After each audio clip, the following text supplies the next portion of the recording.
I dug through the numbers to find the top 15 waiver wire targets. Add these players now and watch your fantasy team take off before your league mates realize what hit them.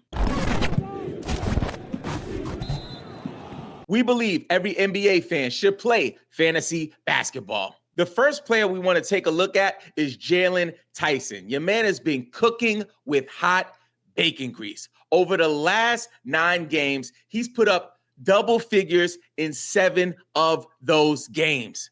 Let that sink in. He's been super consistent when he gets the minutes. Now, I get it.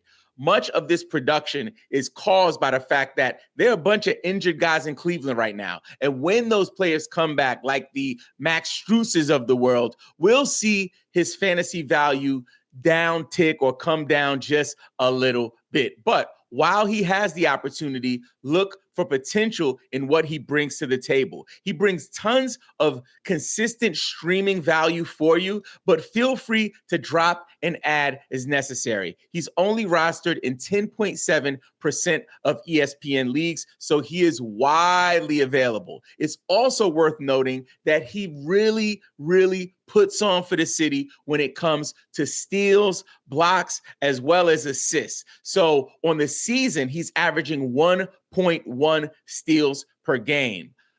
On the season, he's also averaging a little less than a block per game at 0.7. So he's going to be able to contribute. But at the end of the day, the scoring is what I really love from him. I believe he'll have standalone value as the season progresses. But in terms of streaming, he's somebody that you can freely add and drop. If it's your first time here, welcome to the Believe in Fantasy Basketball podcast, powered by FanDuel and the Believe Network. I'm your host, Robin Marks. I'm a member of the Fantasy Sports Writers Association. I used to work for NBC Sports Roto World, #basketball, and now I work for you. The next player we want to take a look at is Derek Queen from the New Orleans Pelicans. I will say that this man should not be on any waiver wires right now. He's only rostered in 40% of ESPN leagues, which is wild. So if you are in a league where he's hanging out somewhere on the waiver wire, you want to go grab this young player, especially if you are in a dynasty league. I had the opportunity to watch some of his highlights the other day and well, where they do that at? Your man was on a fast break and threw a pass behind his back. What? I was tripping. Yo, any way you look at it, even with Zion Williamson returning into the lineup, we believe that your man Derek Queen will still have some standalone value. He's going to put up some strong scoring. He's going to get you some rebounding, and he's even chipping in with some assists. He's leading the Pelicans in key advanced metrics and impacts winning beyond what you see on the daggone box score. So really be mindful of that the coaching staff is observing what this young man is doing. And because the Pelicans aren't necessarily in a position where they're going to be pursuing a championship or even the playoffs, right? This guy is going to get some run because the coaches want to see what he can do. And he's good for every format. I'm talking points leagues category, lock-in mode, high score, wherever you play. Derek Queen is a player that needs to be on someone's roster. And this is someone you want to look at as a potential long-term hold. This is not somebody that I'm dropping and adding because chances are, if you drop him, somebody else is going to pick him up. Before we jump back into the show, I want to give a big shout out to Fantasy Roundup, one of the most elite resources and tools for fantasy managers who are trying to dominate this season and for years to come. You know how it is. You got your waiver wire priority, but you don't want to burn it on a player that might hit and might miss. So what you do is you set your alarm clock for like 3 o'clock in the morning and you wake up before your league mates to grab that player without having to burn your waiver priority. What if I told you there was a way to do that in an automated workflow so you can actually sleep through the night? Let's jump into Fantasy Roundup and I'll show you how it works. So here we are on Fantasy Roundup. I have it connected to my ESPN account. You can also connect it to your Yahoo. As you can see here, my team is totally stacked. I got Wemby, I got Amin Thompson. This is an 8-team league, so I got tons of great players. But let's say there's somebody on the waiver wire that I actually want to grab. I click auto waiver here. Once I click auto waiver, you'll see my roster and I decide which players I would like to drop from my team. I have 2 Duns, guys who are done. I got Ryan Dunn, finished, and Chris Dunn, finished.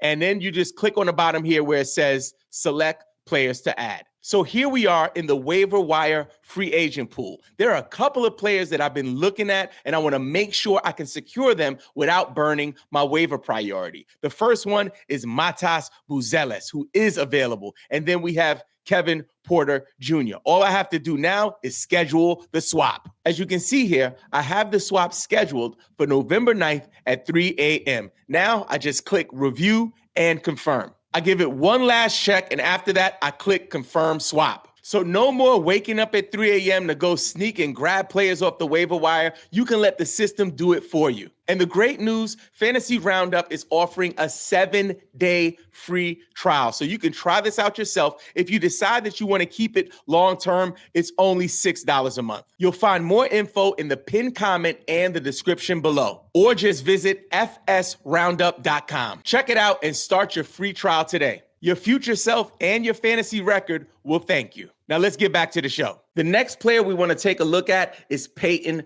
Watson. This is the type of player that could help you win your week. He's only rostered in 9.9% of ESPN leagues, and he's a daggone beast when it comes to the defensive stats, the steals, the blocks, the stocks, however you want to look at it. He gets 3 combined stocks per 36 minutes per game. Let that sink in. He's also no slouch on offense as well as rebounding the basketball. So you're going to get production from him all across the board. And with Aaron Gordon banged up, this is a great short-term boost for his value for fantasy basketball. From the Orlando Magic, Anthony Black, only rostered in 12.6% of ESPN leagues. So he's out there on the waiver wire, just floating around. And he's getting an expanded role with Paolo Banchero being a little banged up. While Paolo's been out, your man Anthony Black is averaging 17 points a game, 4 rebounds, 3 assists, and 2.3 steals per game. You know what we like to say around here. Top is off, boobies is out, hair blowing in the freaking wind. Your man is cooking with hot oxtail oil. I'm just saying, I'm just staying. He could do a little better on defense, I would say, but he can still chip in where you need him, especially as a streaming option. Not somebody I'm looking to hold long-term, but definitely can bring you some short-term value. Keldon Johnson from the San Antonio Spurs. Victor Wembanyama is out, and with that, there's tons of opportunity for these players to get some value in the short term. Harrison Barnes has been cooking, and your man Keldon Johnson has been doing the same. If you're looking for a streaming option, he is definitely a player you want to add to your watch list. He doesn't put up the best numbers for assists or defensive stats, but he does get you points and rebounds. So if you need points and rebounds, if you're in a category league, or if you need to just get production in a points league, Keldon Johnson might be your guy. Speaking of your guy, my guy is Kyle Filipowski. When I watched him in the summer league this year, y'all, when I tell you, I saw it with my eyes that the dude can play basketball. Years before, I wasn't really into what he was doing, but this summer league really unlocked something in terms of my appreciation for him. Now, with Walker Kessler out, there's more opportunity for some of the categories that he does well in: rebounding, scoring, blocks even. But this is a guy, when it comes to streaming, he is a valuable asset in fantasy basketball. So if he's available and you need a boost in terms of a player who's getting some minutes, a player who has some efficiency, this is the kind of player you want to look for. On the season, he's averaging 20.1 minutes per game. And in the last 7, we're seeing an uptick. That's up to 21.7. In the last 7 days, he's also averaging 9.3 points per game, 6.3 rebounds, 1.7 assists, and a little less than a steal and a block per game. So if he's available and you need to fill a spot for some streaming opportunities, Kyle Filipowski might be your guy. From the Phoenix Suns, Jordan Goodwin. When I tell you, the Phoenix Suns are like a waiver wire like treasure trove of excitement, yo. They have so many players on the waiver wire who are cooking. I'm going to talk about a few more later on, but Jordan Goodwin is just the latest one. Only rostered in 4.1% of ESPN leagues. It's worth noting that Goodwin is definitely a temporary stream. He's not a person that you're looking to hold on to long term, but when it comes to this short-term value, your man is putting on for the city. So if you need to fill some spots, he is one of the Phoenix Suns that you can take advantage of for some streaming opportunities. Making his triumphant return from the Detroit Pistons, Jaden Ivey. Now, I know Dennis Jenkins has been cooking, and there's going to probably be a bit of a battle for minutes because Jenkins is playing so well, but we know what Jaden Ivey can do when he gets the minutes. Some people are a little concerned. His first game, he only played 15 minutes. He had 10 points, 1 rebound, 2 assists, 1 steal. It wasn't the best fantasy basketball game, but it was his first game back, and I imagine that they're going to ramp him up slowly until he can get up to maybe 20, 23 minutes a game, maybe even 25. Jenkins might be an issue for Ivey's long-term production, but if he's available on the waiver wire on ESPN, he's available or actually rostered in only 22.2% of leagues. He's out there. He's available. So for me, I grab, I stash, I hold. If you're in a position where you're above 500 and you don't have to really struggle, and if you have a player who's underperforming, he's a player you might want to hold on to just to see how things play out as they ramp him up. I told you we was going to talk about some more Phoenix Suns players. Your man Colin Gillespie is going off. He had a game winner the other night. He is like this polarizing waiver wire darling this season. Although there is some hype around him, he's being dropped and added, dropped and added. Only rostered in 26% of ESPN leagues at the time of recording this episode, so he's widely available. He's an excellent playmaker. If you're in a category league and you need some assists, he's the type of player to add. But for points leagues, he also works in terms of getting that heavily weighted assist category, but also when it comes to the points, he can pour it in as well. It's also worth noting that as the team gets healthy, we'll see his numbers get lower. So that's something you want to pay attention to. Don't hesitate to drop him if needed. But if you need some streaming steals, some streaming assists, he's definitely the player you want to look at. From the Toronto Raptors, Sandro Mamukelashvili. He's the type of player that you want to add and drop. This is not a long-term hold situation. But if you need a big man that can get you some rebounds, get you maybe a block or two, he's the type of streamer that you would want to grab for the short term only. From the San Antonio Spurs, Julian Champagnie.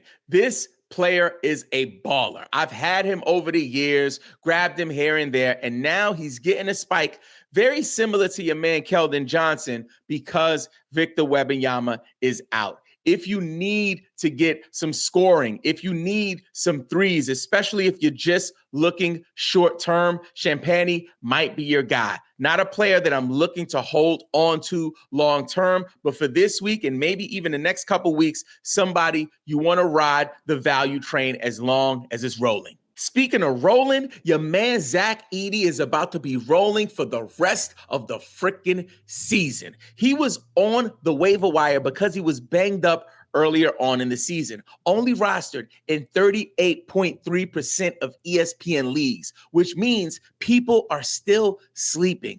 Pause this video. This is a red alert. Sound off the freaking sirens. Go check your waiver wire to make sure that this man is on someone's roster. Because if he's not, he needs to be on yours. He's going to get you some blocks. Yes, the minutes are going to be a little unpredictable as he continues to get ramped up and gets up to speed. But watch how this stabilizes as we get deeper into the season. Don't play around. Grab yourself some Zach Edey. This is a player that we want to be high on. Somebody in the offseason we were telling you to draft, and he hasn't really fulfilled any of the potential that we wanted to see him bring to the table. But we're seeing a little ray of hope for my man, Jay Huff from the Indiana Pacers. Listen, if you're looking for blocks, he's the type of player that can help you out. His defensive stats are definitely an anchor for his value, but he can also get you tons of rebounds and he can put up some points. On the 19th of November against Charlotte, he dropped 20 points.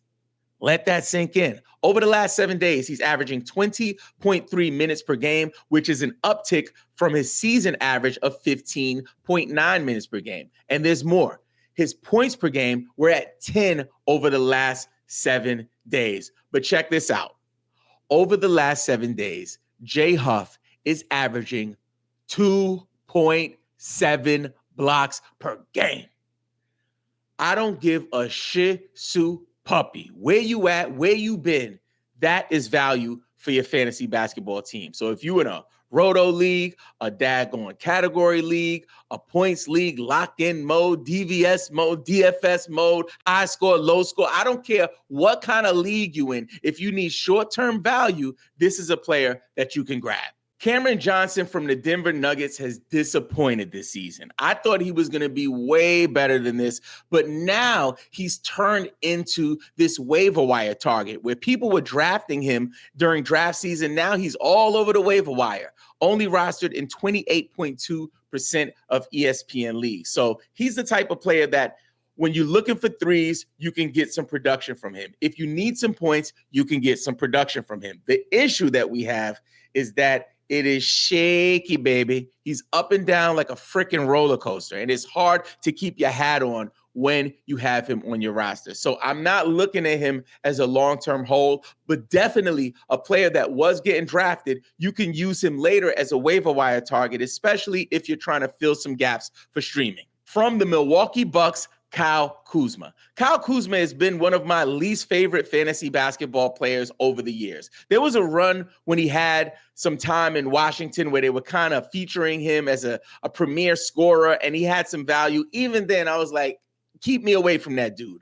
But as a waiver wire target who is only rostered in 25.1% of ESPN leagues, I cannot say no to that. I just can't. Over the last 7 days, your man is averaging 26 minutes per game, 13.3 points, 3.7 rebounds, 2.7 assists, and 1 steal per game. He even went off on the 14th of November against Charlotte, played 39 minutes, had 29 points, 10 rebounds, 5 assists, 4 freaking steals, and he threw in a block just as a cherry on top. If he's available on your waiver wire, I would not hesitate to grab Kyle Kuzma. And if I was you, I wouldn't hesitate to check out this episode with our top 50 players in fantasy basketball broken down into tiers.